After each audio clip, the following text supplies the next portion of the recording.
হিজরি 557 সাল। সুলতান নুরউদ্দিন জানকি রহমাতুল্লাহি আলাই স্বপ্নে দেখেন স্বয়ং বিশ্বনবী তার ঘরে উপস্থিত। নবীজি দুইজন নীল চক্ষু বিশিষ্ট ইহুদি লোকের দিকে ইশারা করে বললেন, নুরউদ্দিন, এই দুইজন লোক আমাকে খুব বিরক্ত করছে, এদের থেকে আমাকে মুক্ত করো। সকাল হওয়া মাত্রই সুলতান 16,000 অশ্বারোহী সৈন্যবাহিনী নিয়ে বাগদাদ থেকে মদিনার উদ্দেশ্যে রওনা করলেন। 17 দিনের দীর্ঘ সফর শেষে মদিনায় পৌঁছে তিনি ঘোষণা করলেন, কেউ যেন মদিনা থেকে বের না হতে পারে এবং মদিনার প্রত্যেকটা ব্যক্তি যাতে আমার শাহী দস্তরখানায় দাওয়াত খেতে আসে। শুরু হলো দাওয়াত খাওয়ানোর পালা। লক্ষ লক্ষ মানুষ 15 দিনে দাওয়াত খেলো, কিন্তু সেই নীল চক্ষু বিশিষ্ট লোকদেরকে সুলতান দেখতে পেলেন না। সুলতান বললেন, আরো কেউ বাকি আছে কি?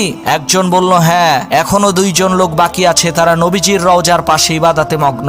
সুলতান তাদের নীল চোখ দেখে চিনে ফেললেন, এই 2 ব্যক্তি তারাই যারা 3 বছর যাবৎ নবীজির লাশ চুরি করার উদ্দেশ্যে সুড়ঙ্গ খনন করছে।